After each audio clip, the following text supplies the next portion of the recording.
Okay, so just turn this camera over here a little bit, make it less lopsided. So this is I think I got it. Okay, I got it. I'm gonna stop messing with it. So this is the first podcast episode that I'm going to record because we're going into Nanowrimo. This is going to be the most insane month. So I know I'm not going to have time to actually work on my podcast like I normally would. So I'm doing 2 episodes in one day, and then I'm going to post one today. And then I'm going to post one. Actually, it should be 3, but we'll do the first 2 and then we'll see how the second one works out. So I'm just going to turn on my little garage band here, and I'm using my Blue Yeti Nano microphone for this time around. And I got my notes here because unlike last time, I was going to record something and I realized I didn't have a script. So when you don't have a script, it actually makes your video and your podcast sound more jumbled than it needs to. So I've got my stuff here for both episodes. Let me just get started. And I'm going to go live in 3, 2, 1. As soon as the card goes. On this episode of Lonewood Chat, today I'm going to talk about Nanowrimo and character development, specifically on villains. So, what makes a villain and what makes an antagonist? And there are specific definitions for antagonists and villains, but they're not the same thing. Your antagonist technically can be a villain, but they're really not. How should I put it? So an antagonist is not necessarily evil. They're merely opposing the protagonist's point of view or lifestyle.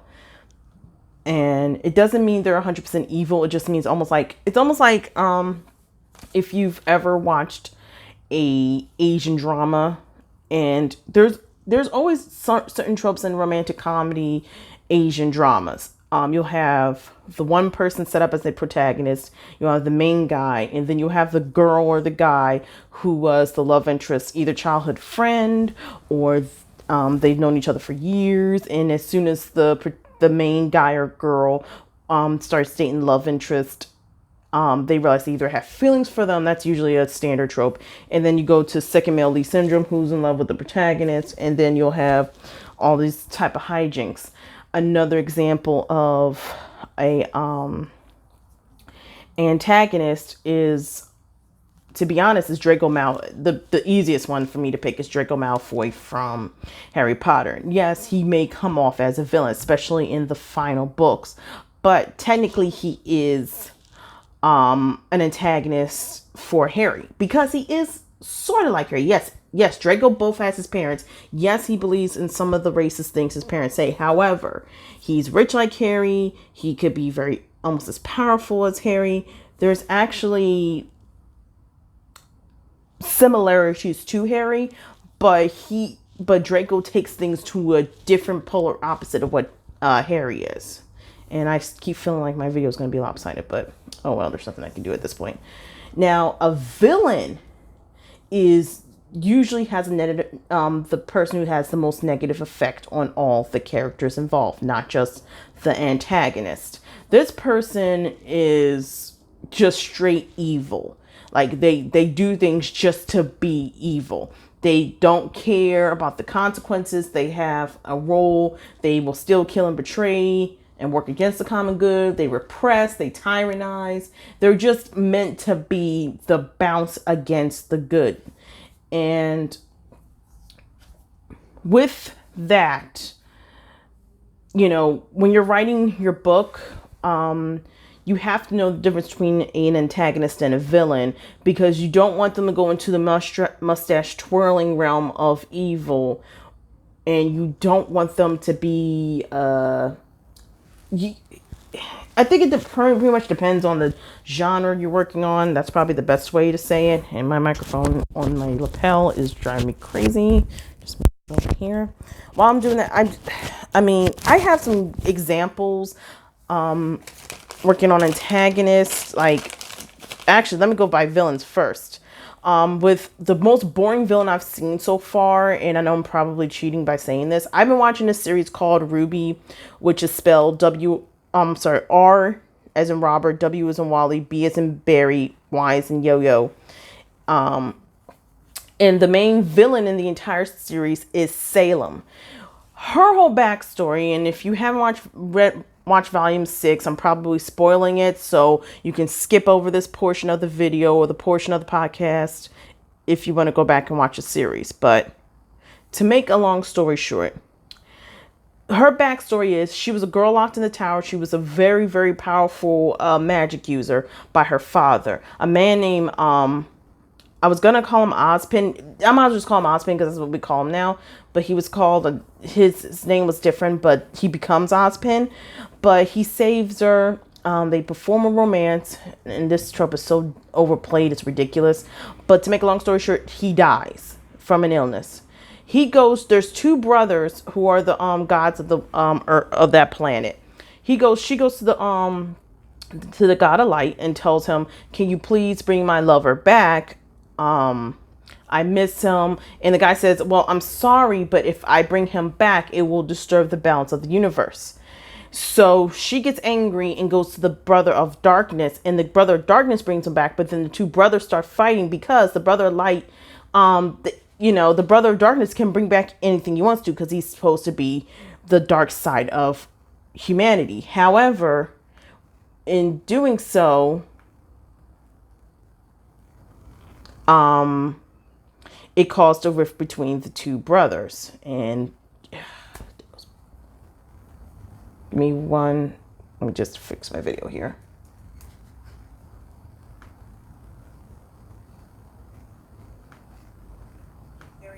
There's actually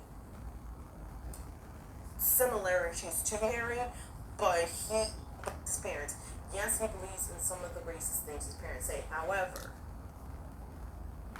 in the end goal, he does eventually turn on Snape, and he does, he still doesn't 100% tolerate Harry. However, he's willing to put his life aside so he can actually live a normal life. Now, I do have a example of bad villains before we even get into anything else. One of the worst villains of what I've seen so far is Salem from Ruby, which is spelled RWBY. And she really devolved into almost a self-inflicted villainy. And let's see, I had to move my camera over. Her backstory is she was a princess locked in a tower. Her father, I guess, wanted to use her powers to become even more powerful. A man named, who becomes Ozpin in the modern day timeline, basically saves her. He gets sick and he dies. And in this world, the powers that be, the gods of this world, are two brothers. One is a brother of light and the other is the brother of darkness. Salem goes to the man of light to ask to bring her lover back. He says, "I'm sorry that this happened. However, if I bring him back, it's going to upset the balance of the universe." So she gets very upset and decides to go to the brother of darkness. The brother of darkness grants her requests. However, this starts a rift between the two brothers because they have always had an understanding that neither one of them will bring. I guess there was some type of balance shift, but then at the end, the brother of darkness rectifies the mistake and kills Ozpin. And Salem says that's not fair. She gets angry, says bring him back. So the brother light picks her up and puts her in the water of immortality and makes her immortal. And he says, because of what you've done, I see that you feel no remorse for life itself. So only by understanding life and death will I allow you to meet him in the afterlife. She gets angry and runs off. For months, we don't hear from this girl. And then she brings back all the magic users by making them follow her and creates a war against the gods.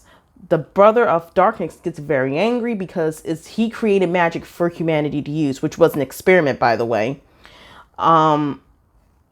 and in their anger destroys all of humanity. Salem is left with the beast of the earth, and again she goes through insanity. She tries to kill herself, but unfortunately she can't, so she's stuck on earth until humanity is regrown again. Salem, in her disparity, throws herself into the water of evil. So she comes out looking pale and evil looking and stuff. And while all this is happening, all the Grimm, which are the evil creatures she can control, she's literally trying to kill humanity. So throughout this story of Ruby, we see this woman in the background. We see her slither around, almost float like. She comes off one season as maternal, but then when she doesn't get what she wants, she becomes her angry self like she was before she dropped into the pool of darkness. So she's a villain, but she's not that great of a villain, because the whole plot is Ozpin her lover gets brought back to life, which by the way is a very stupid idea, writers. But and they said that you have to go kill her because she's creating great destruction. They tell him about the 4 relics, which is, I'll go back to Nano in a minute, but the four relics were brought back. The brother said they'll come back and judge humanity. If they're still evil, we'll destroy all the universe. If they're good, blah blah blah blah blah. Cliche plot line. But I want to focus on Salem as a terrible villain, because she is. We don't know why she wants the relics together. I don't know if she's trying to tell the gods, oh, I'm way better than you. I have brought humanity together. I'm more powerful. She even, when he gets brought back to life, he does a stupid thing and finds her again. They fall in love. They have children. And then when, Salem starts proposing, hey, wait a minute. We're more powerful than the humans here. Why don't we go and,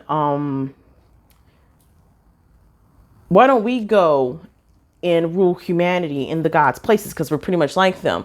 He doesn't like this idea. She gets detached from her humane side again. He tries to leave with the daughters. Those two get in a fight. The girls get killed. And Ozpin has to go through this because he can't die. That's his whole deal. And I'm going to get back to Salem in a second. He can't die, so he has to keep reliving these deaths over and over again. And he keeps having families. Salem finds them and kills them. It's this whole revolving story.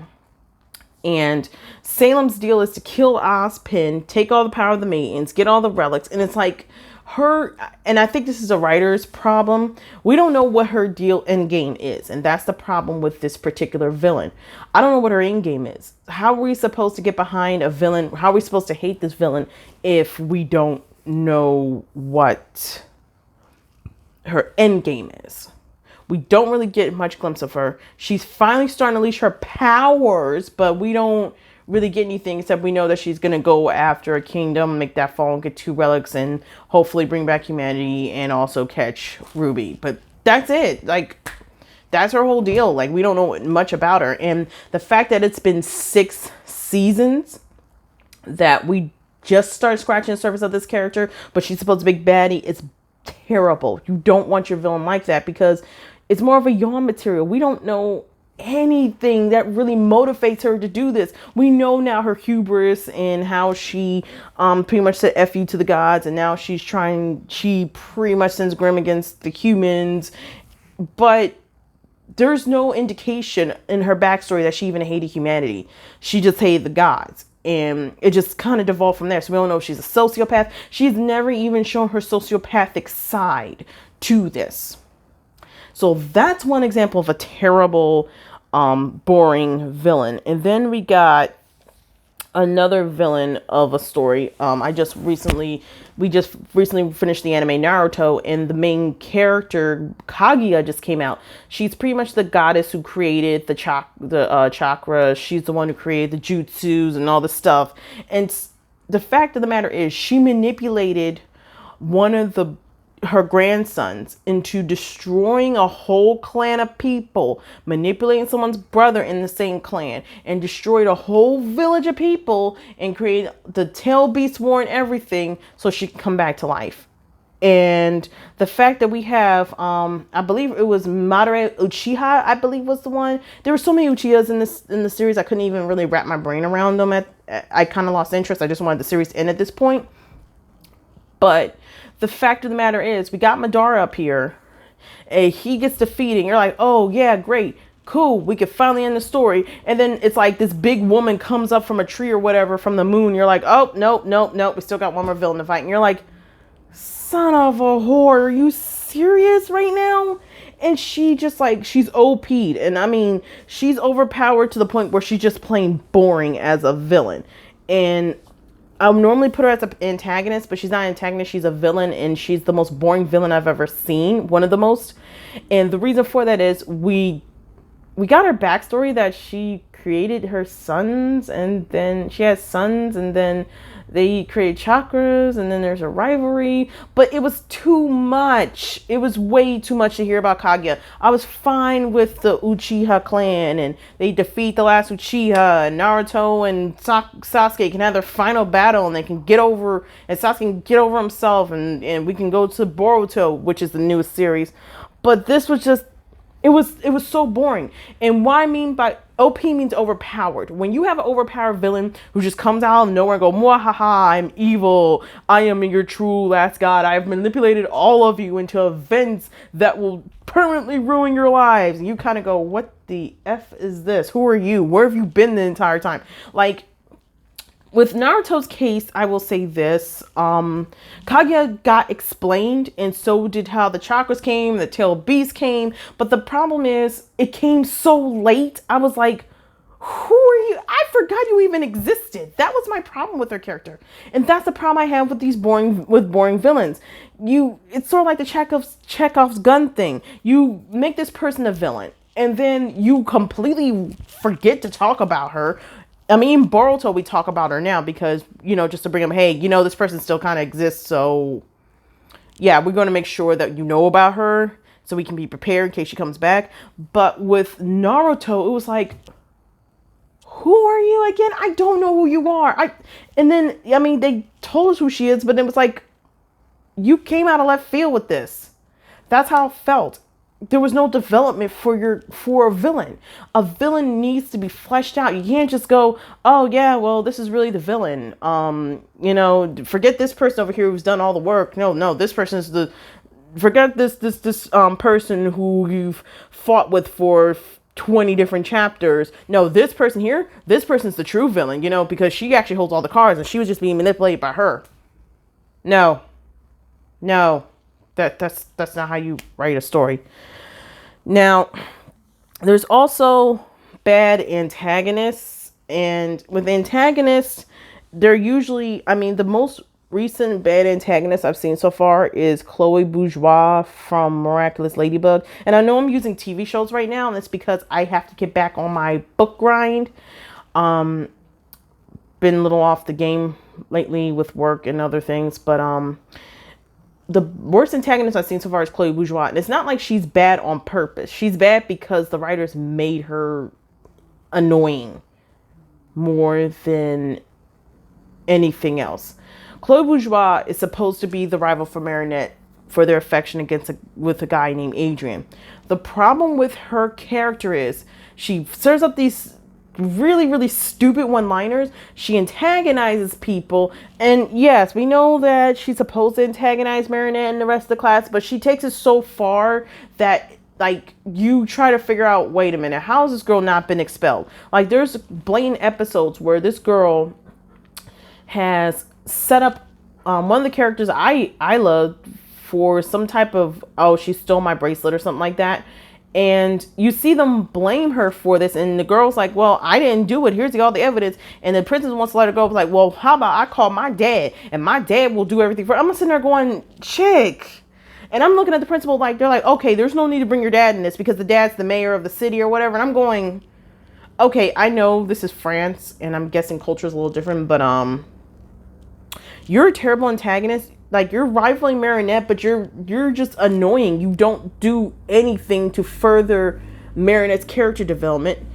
And season 3 finale, I won't even talk about because one, it's already been leaked, and I'm sure half the people watch it too. If you haven't watched it, I won't spoil it. I don't want to do that to anybody. But to make a long story short, she's a bad antagonist. How come she's never going to, if their goal is to get the same guy, how come she's never really gone on a date with this dude? And they're trying to say it's because she it's because he's shy or whatever. But bull crap, if she's supposed to be this awesome antagonist, she has not really shown levels of antagonism that really make me laugh and like her, but still kind of dislike her behavior. She's more come of a snotty-nosed brat who can probably be whose main character problem probably could be solved with a good smack punch to the nose and or punch to the mouth and be done with it. But in terms of NaNoWriMo and character development, because I've rambled on for a long time here, probably a good 20, almost 15 minutes.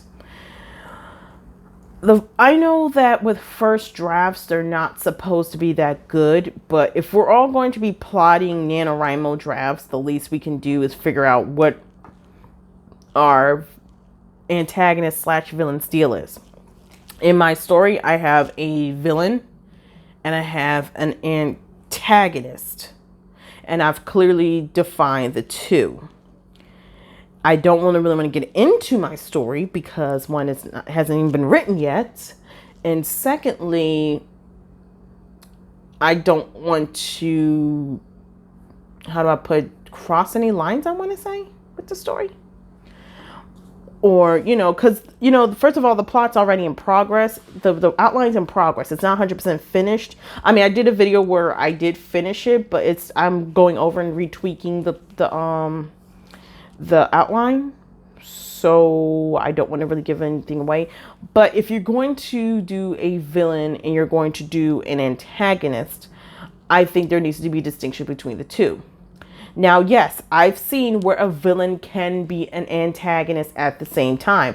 Ursula from The Little Mermaid, believe it or not, in my opinion, is a villain and an antagonist. Yes, she wants to destroy all of the undersea kingdom and not really destroy, take it over. But she's also an antagonist because she kind of wants Prince Eric, but that's only so that Ariel will fail. She's also an antagonist because she pretty much guarantees that everything that Ariel does is for her father's downfall, where I guess she's more of a villain. I mean, villain and I'm having a hard time with this, but I believe a villain can be the antagonist at the same time.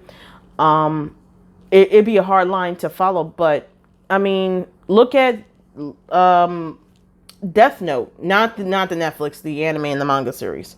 Light Yagami is the protagonist of the series, but he's also the main villain of the series. So if you can make a protagonist a villain, then you can also make a villain and an antagonist. Light is the villain of the series because he's killing people. I mean, there's no ifs, ands, or buts about it. He's killing people, but he's also the main character. So we kind of want to root for his insanity, but you also want to see him fail. Now, of course, the series kind of went downhill in my opinion, after Elle got killed off in the series, but I digress. But yeah, like character development, and it's important we establish those lines, but also establish, who our character is and why this antagonist is needed. If your antagonist doesn't need to be, and this is what I found out, and this is from writing my first draft, not my my main draft, not my NaNoWriMo draft, and writing my story itself. If your villain or your antagonist is not in the story for about 3 or 4 chapters, then you might want to remove them. They are the core essential of what makes the story, part of what makes the story good. Without an antagonist or a villain, you're kind of stuck with a story where nothing happened. Even romance stories like the one I read, I'm reading by Aiton Bates. The main antagonist of the story is the situation that this is one story I'm reading right now where guy has to take care of his siblings, and he's also in love with his lawyer, and I'm getting into dark world territory here. But to make a long story short, the antagonist one was the boyfriend he had at the time, but then you find out the boyfriend didn't even want him to take care of his siblings, so that fell off pretty quickly. And then you have the overarching antagonist, which is the fact that he has to learn how to be a parent for his siblings, even though he's already been one, but he has to balance his life and fall in love with this lawyer, and they have to figure out how they're going to make this work, on top of the fact that they have to win a case so that he can get custody of his siblings. So, but the villainy or the antagonist itself is, in this story, is always comes up either through a dialogue, comes up through thought, it comes up, he shows up in maybe 2 or 3 chapters down the road. He isn't just excluded from 4, 5, 6 chapters and then he just meant to come back later and you're supposed to like go, oh wait, who are you again? No, you know who he is. You know who he is from the door. You are meant to know who he or she is. You're meant to know what his role is or what he's supposed to be doing. So for Nanowrimo, I'm hoping that we all work on our villain development and not just throw somebody out there to be just some love rival and they don't do nothing else to contribute to the story. Why can't the love rival also be the person who's holding... I'm rambling words, but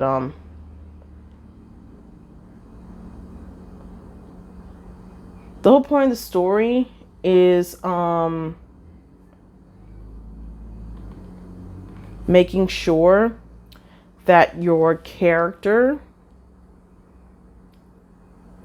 how should I put it? I think I'm trying to say the words and if I feel like it's just not falling into place in my brain, but I think with antagonists and villains, they're there to impede the progress of your protagonist until your protagonist succeeds. And your protagonist needs the antagonist or villain to hold them back until they get to a significant plot point. Now, with that, I do want to say, in the case of Light Yagami, the antagonist pretty much was his own hubris at the end of the series, but at first it was L. So in that particular case, he only had himself to blame, but that's a different type of antagonist or villain setup. We know that Light is pretty much the antagonist of the story, but in a different way. So I'm just going to wrap it up here, and don't forget to rate and subscribe to my channel. You can send comments on iTunes, Stitcher, Spreaker, wherever you listen to my podcast. Don't forget to visit my website, which is lonewolfchat.com. And I will hear from you guys again soon.